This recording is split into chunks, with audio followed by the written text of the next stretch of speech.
like me looks at this and thinks that's so beautiful, then I try to replicate it at home and it looks like my 5-year-old's done a collage.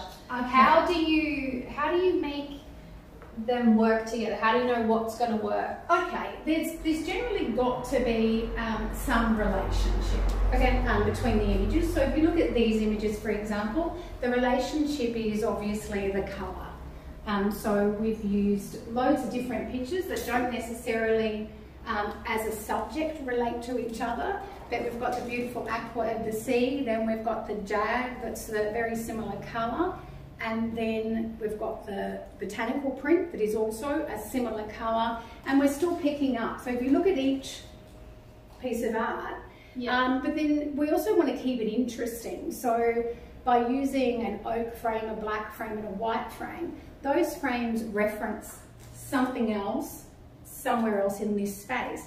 And then you'll also see that the colour, and those art pieces are chosen mainly because they reference the tan leather in the room.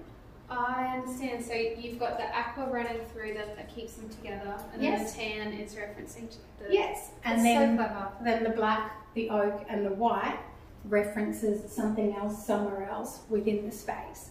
So it's also, again, that's what it comes back to, creating that cohesiveness by thinking of your space holistically before you start buying anything, so that you have a plan. So you're like, this is my colour palette, this is the look that I'm going for, and then come up with a plan how you're going to create that look holistically and then go through each space. And that was it was such a great tip that you said before, especially for first home buyers. If you come up with exactly how you want it to look, then start with the pieces you can afford, but then as you save and as time goes on, get the right pieces, rather than, you know, head to Kmart with the budget and try to make it work. Absolutely. Long term, that's such a good tip. Yeah, and always, you know, in those big pieces, you know, they're the important pieces. And what you'll also notice, generally, when I do an interior generally, those pieces, like the sling chairs, the soft grey in the sofa,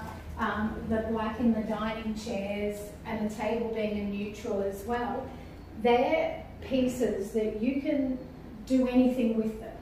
Yeah, so we can take these cushions off this sofa, and we'll take those cushions off the sling chairs, and we can come up with a completely different look. Yeah, right. Just it'll stay cohesive. It'll stay cohesive because you've got those key pieces. They all work together now, and by just changing, somebody might not like blue or whatever.